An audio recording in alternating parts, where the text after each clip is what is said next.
kamu ingin sempurna, maka sempurnakan dulu wudunya. Awas, hati-hati Bu ya, Bu. Lihat baik-baik. Kata para ahli hadis, kenapa Nabi mengajarkan wudu dulu? Padahal orang ini yang salahnya sholatnya. Kenapa wudunya yang diajarkan? Kata para ahli hadis, ini menunjukkan ada kaitan antara wudu dengan sholat.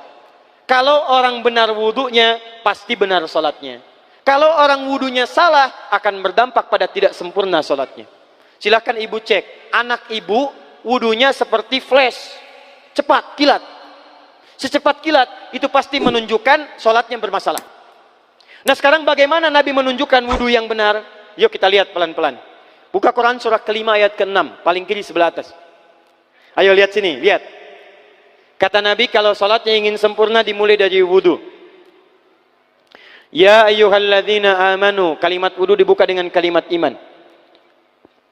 Idza qumtum ila shalah, kalau kamu ingin sempurna dalam menunaikan salat, faghsilu wujuhakum, maka mulai dengan menyempurnakan wudu. Lihat baik-baik, saya tidak bermaksud mengajarkan, hanya mengulang kembali apa yang kita pelajari. Yang pokok dalam wudu itu ada 4. Sisanya sunnah. Awas, kalau yang 4 ini tidak sempurna, maka batal wudunya. 1, faghsilu wujuhakum, basuh wajahnya. Kalau disebutkan wajah dalam bab wudu, itu tidak ada yang lain kecuali bagian tampak muka. Gitu ya. Kalau yang punya jenggot, itu termasuk janggutnya di selai-selai.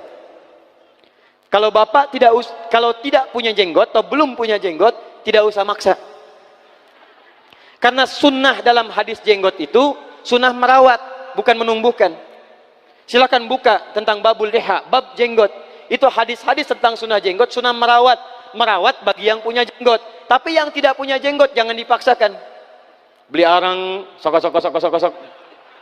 Beli timun, tidak usah.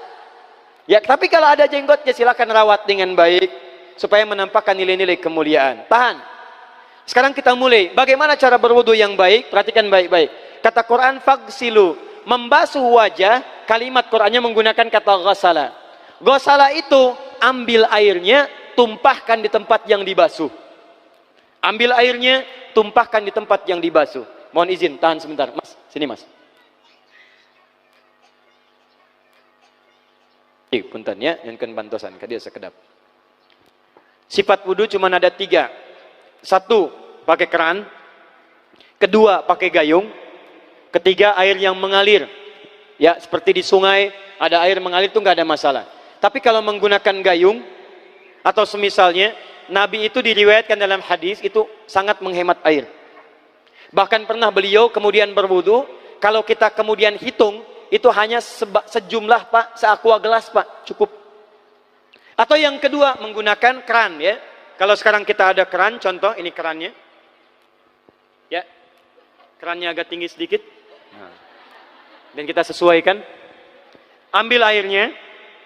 Misal contoh, ghasala itu bukan ditumpahkan, ambil air, tumpahkan di tempat yang akan dibasuh begini. Yang telunjuk itu kemudian menghapus atau menghilangkan kotoran di sela-sela mata, contoh. Yang jempol menghilangkan kotoran di sela-sela telinga bagian belakang di sini. Ya. Jadi kalau misalnya saya mulai ambil airnya, kemudian saya tumpahkan di sini, yang telunjuk membersihkan di jari-jari di sini, di sela-sela mata. Yang jempol kemudian membersihkan di sela-sela di bawah telinga sini. Kemudian di selesai. 1. Tahan sebentar ya, ini praktek dulu sebentar. 2. Wa aydiyakum ilal marafiq, ini yang sering keliru. Dan tangan sampai siku. Ingat, tangan bahasa Arabnya yadun. Tapi dalam ibadah itu selalu diberikan batas. Misal, ini kafun. Ini asabi'. Ini sampai sini ruslun. Sampai sini, Bapak Ibu sekalian, ini namanya mirfak, zamannya marafiq. Sampai sini katif. Dari sini ke sini itu yad, tangan. Dalam bab salat, bab wudu, bab ibadah, tidak pernah Al-Quran dan hadis menyebutkan tangan kecuali diberikan batasnya. Contoh, kita saat akan takbir, Allahu Akbar. Lihat An-Nasai nomor hadis 886. Kata Nabi, fawadha'a kaffahul yumna. Maka orang salat itu meletakkan telapak tangan yang kanannya alal yusra, di punggung yang kirinya. Jadi begitu takbir Allahu Akbar, yang kanan meletakkan di punggung kiri. Apa batas meletakkannya? Cuman sampai 3. 1, yang telapak ke punggung begini, jadi boleh begini. Yang kedua, pergelangan ketemu pergelangan begini. Rusgun ala rusgin. Jadi begitu takbir Allahu Akbar, ini boleh. Tapi nggak usah diukur Pak ya, jangan telat. Allah, pas, cepat. Boleh nanti lebih sedikit ke sini. Yang tidak boleh, awas, ini dilarang dalam hadis. Yang tidak boleh kata Nabi, jangan engkau bersedekap seperti orang sombong. Kata para ulama bagaimana? Ketika tangannya bertemu dengan mirfaknya begini. Ah, ini awas, sedekap yang dilarang, hati-hati. Kadang-kadang ada orang menes ke puncak subuh-subuh sholatnya begini. Ya, awas nih. Cuman 3, kalau tidak begini, begini, atau begini. Dan saat mengangkat itu cepat Pak. Hadisnya cepat. Fawadha'a. Fa itu di ilmu nahu harfu atfin rabitin baina syai'aini bila hudud. Huruf yang menyambungkan dua peristiwa tanpa jeda, cepat. Jadi antara mengangkat dengan meletakkan, langsung angkat Allahu Akbar. Tidak ada gerakan lain. Maaf, saya tidak bermaksud menyalahkan. Saya alhamdulillah ada koleksi 1235 kitab hadis. Saya mencari gerakan dari ngangkat ke meletakkan begini, tidak menemukan gerakan lain. Karena itu jangankan hadis-hadis yang sahih, di kitab hadis palsu pun pemalsu hadis tidak tertarik memalsukan hadis ini. Saking jelas, jadi saat mengangkat langsung begini. Kenapa saya penting terangkan? Karena ada sebagian saudara-saudara kita merasa tidak enak, Ustadz, kalau saya takbir masa kiri duluan, sedangkan kiri kurang bagus, yang bagus kanan. Saya mah pengennya begini aja lah, begitu takbir kanan duluan baru tutup dengan kiri. Jadi begitu diangkat Allah, kanan masuk, kiri begini tutup. Kadang-kadang kaki naik dikit. Nah, itu maaf, saya tidak bermaksud menyalahkan, tapi saya belum menemukan hadisnya. Dan pemalsu hadis pun tidak tertarik memalsukan hadis ini karena saking jelasnya, angkat tutup. Jelas ya? Nah, sekarang lihat sini. Dalam bab wudu, bahasa Qur'annya mengatakan wa aidiakum ilal marafiq, dari tangan sampai siku. Ila dalam ilmu nahu harful ghayah, huruf yang menunjuk pada tujuan, batas dari ke. Ana minal an sa'adhab min Menes ila Bekasi. Saya setelah ini akan pergi dari Menes ke Bekasi. Jadi saya berangkat dari mana? Menes. Tujuannya kemana? Bekasi. Tujuan dalam bahasa Arab menggunakan ila, harfu ghayah. Dari Menes ke Bekasi. Menes ila Bekasi. Dalam wudu, lihat. Aidiakum ilal marafiq, ila sampai siku. Bukan dari siku ke tangan. Jadi saat kita mengambil air wudu, ambil airnya, tumpahkan dari sini ilal marafiq sampai ke siku ke sini. Balikan lagi ke depan. Jadi bukan kerannya dibeginikan, sikunya dibeginikan, takut, bukan. Jadi bukan siku diteruskan ke bawah. Yang tepat itu ambil airnya, kemudian basuh dari sini sampai dengan ke sikunya. Hati-hati, ini ada maknanya. Dan jika benar di hadis Muslim, jika orang wudunya benar seperti ini, maka bersamaan dengan jatuhnya air wudu itu, jatuh pula dosa-dosa dan kotoran yang melekat pada anggota tubuhnya. Tidak cukup dengan amin, nanti kita lihat dulu.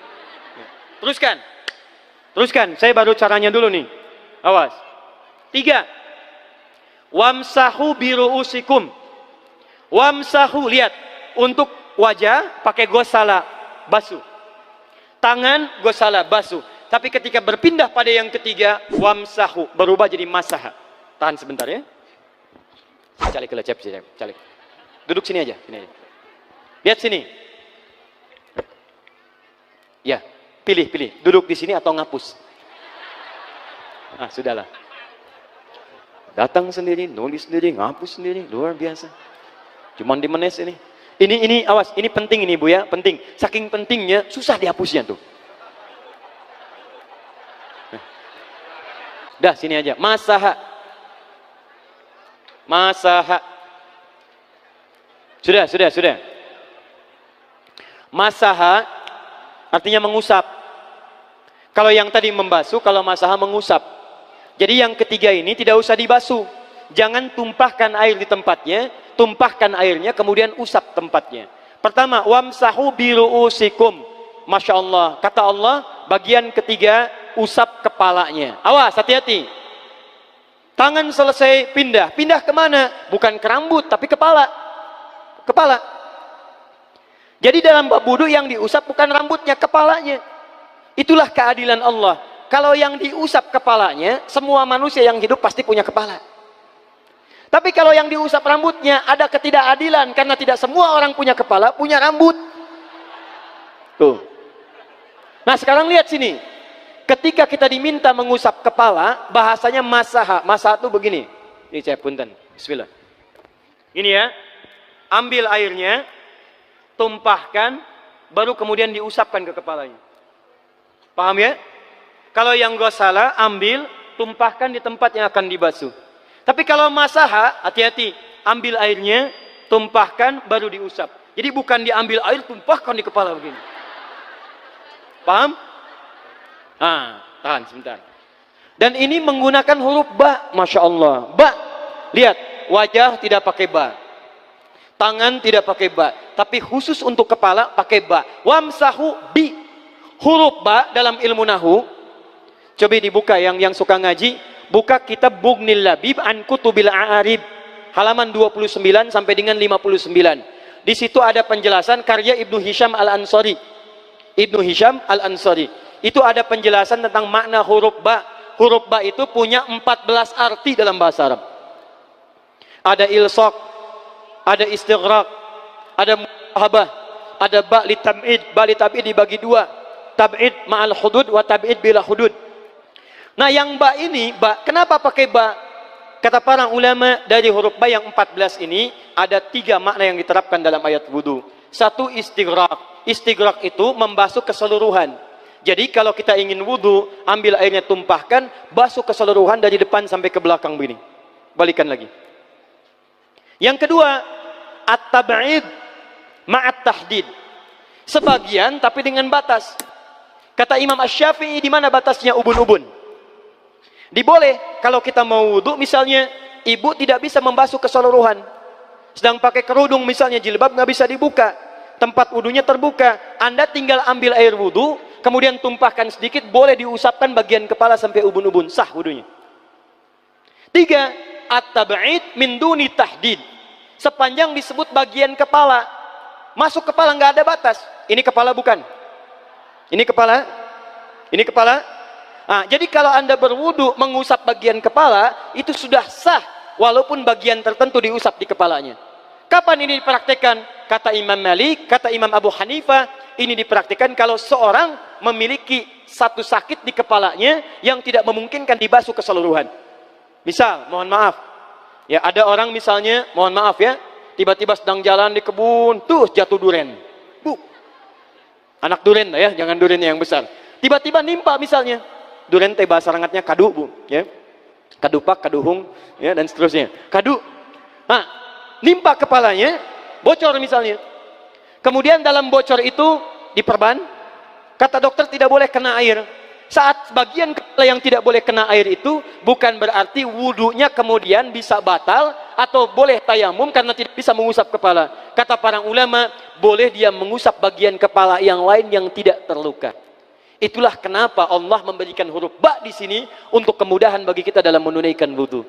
Tapi pastinya yang dibasuh kepalanya bukan rambutnya. Jadi kalau ada laki-laki sudah dandan, sisiran, rapi, tiba-tiba keran dibuka, yang diusap cuma rambutnya, ulak. Nah, itu batal wudunya. Tidak sah. Harus diulang. Terakhir kaki. Kaki dibasuh sampai dengan bagian mata kakinya, dan ini tidak perlu saya terangkan karena mudah bagi kita untuk mempraktekannya. Tapi yang ingin saya jelaskan satu ini saja. Perhatikan baik-baik. Yang 4 ini wajib wudu.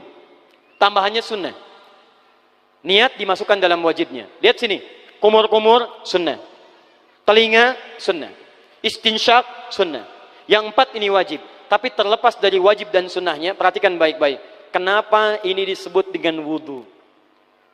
Dan hebatnya Al-Quran mengistilahkannya dengan toharah. Toharah. Apa itu toharah? Apa itu suci? Toharah. Apa itu toharah? Suci. Apa itu suci? Toharah. Ada toharah, ada nadhafah, itu beda. Kalau nadhafah, bersih luarnya, tapi belum tentu bersih dalamnya. Bisa jadi luarnya bersih, tapi dalamnya najis. Misal, hewan yang paling najis apa? Yang haram. Misal, hewan tadi itu, hewan babi misalnya, misal, dibersihkan, dimandikan, disisir, sampai bersih. Bersih tidak? Bersih, bersih. Tapi halal tidak? Suci tidak? Tidak. Al-khinziru nadhifun walakinnahu ghairu tahir. Babinya bisa bersih tapi tetap tidak halal, tidak suci dia, tetap haram, tetap najis. Paham? Tapi kalau bersih luarnya dan suci dalamnya, maka kalimatnya berubah dari nadhafah jadi toharah. Toharah. Orangnya disebut dengan tahir. Kalau rajin dikerjakan disebut dengan mutatahhir. Wudu dalam Quran disebut dengan toharah. Seakan-akan memberikan pesan, maaf, orang yang wudu itu bukan hanya bersih fisik luarnya saja. Jadi kalau orang wudunya bersih, bukan cuma wajahnya yang bersih.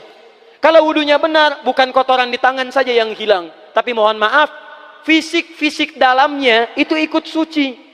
Fungsi tangannya jadi bersih, fungsi wajahnya jadi bagus, fungsi lisannya jadi bagus. Makanya kata Nabi, kalau orang benar wudunya bersamaan dengan air wudu yang menetes, maka tumpahlah kotoran-kotoran di bagian fisik-fisik tubuhnya. Jadi kalau kita benar wudunya kumur-kumur, kukumur, masukkan misalnya, masukkan, keluarkan, bersamaan dengan keluarnya air itu, maka kotoran-kotoran di lisan pun ikut keluar. Tangan dibasuh, bersamaan dengan dibasuhnya tangan, fungsi tangan yang kotor-kotor itu ikut hilang. Hadis Muslim. Makanya orang yang setelah selesai wudu dia berdoa, apa wudunya? Apa doa wudunya? Asyhadu an la ilaha wa asyhadu anna Muhammadan Allahumma minat waj'alni minal, lihat sini, minal mutatahhirin, minat tawabin. Lihat. Bapak Ibu kan baru wudu, tapi kenapa doanya selesai tobat? Allahumma ja'alni minat tawabin. Ya Allah, jadikan saya termasuk orang tobat. Kita kan baru wudu, kenapa doanya baru selesai tobat? Sedangkan tobat itu mengakui kesalahan, menyesali kesalahan, dan berjanji meninggalkan yang salah, mengganti dengan yang baik-baik. Makanya kalau orang wudunya benar itu, begitu dia kumur-kumur, dia ingat kesalahan apa yang dikerjakan oleh lisan ini.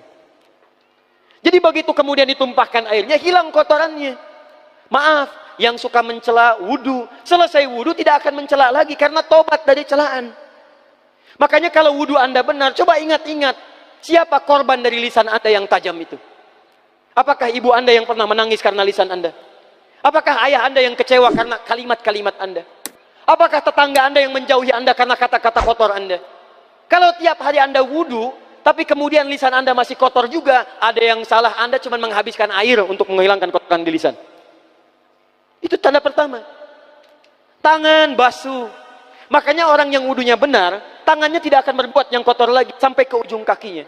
Karena itulah ibadah ini disebut dengan wudu, seakar dengan kata dau. Kata para ulama, mereka sebagian mengatakan dau artinya cahaya, dau artinya sinar, dau artinya al-husnu, baik budi pekerti. Kalau orang benar wudunya, bertambah sinar di tangannya, sinar di wajahnya, sinar di lisannya. Apa sinar itu? Di dunia sinar-sinar amaliyah kebaikan, sifat-sifat baik, di akhirat pancaran-pancaran kemuliaan.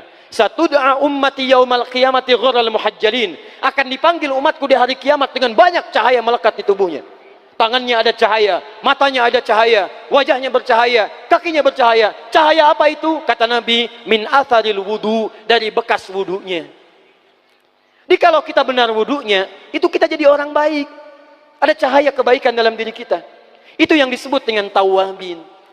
Makanya kalau Bapak Ibu tiap hari wudu, Allahumma ja'alni minat tawabin, tapi mulut tidak tobat, tangan tidak tobat, kaki tidak tobat, ada yang salah dengan wudunya.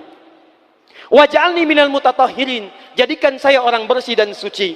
Jadi kalau selesai wudu, pakaian bersih, wajah bersih, tangan bersih. Ini pakaian bersih, pakai jas, pakai dasi, tapi tangan tidak bersih, korupsi juga, mencuri juga, menipu juga, ada yang salah dalam wudunya. Kalau kita bisa mengerjakan wudu ini dengan baik, maka naik status kita. Disebut sebagai, langsung oleh Al-Quran, disebut hamba yang dicintai oleh Allah subhanahu wa ta'ala. Di Quran surah kedua Al-Baqarah ayat 222. Saya tutup. Lihat ayatnya. Di ujung ayatnya. Innallaha yuhibbut tawwabina wa yuhibbul mutatahhirin. Sungguh Allah akan sangat mencintai orang-orang yang tobat dan orang-orang yang terbiasa untuk bersuci. Kita selesai wudu mengatakan, Allahumma ja'alni minat tawabin waj'alni minal mutatahhirin. Dijawab oleh Allah, innallaha yuhibbut tawabin wa yuhibbul mutatahhirin. Karena itulah orang yang rajin wudu adalah orang-orang yang dicintai oleh Allah subhanahu wa ta'ala. Jadi kalau bapak ibu, maaf ya, sekarang cek. Kalau batal wudu, pengen wudu lagi. Tidak hanya saat sholat. Sekarang batal wudu, ingin wudu. Batal wudu, ingin wudu. Itu tandanya bapak ibu sedang mendapatkan cinta dari Allah subhanahu wa ta'ala. Tapi hakikat cintanya bukan pada wudunya, tapi berubahlah orang itu menjadi baik dan dekat dengan Allah subhanahu wa ta'ala.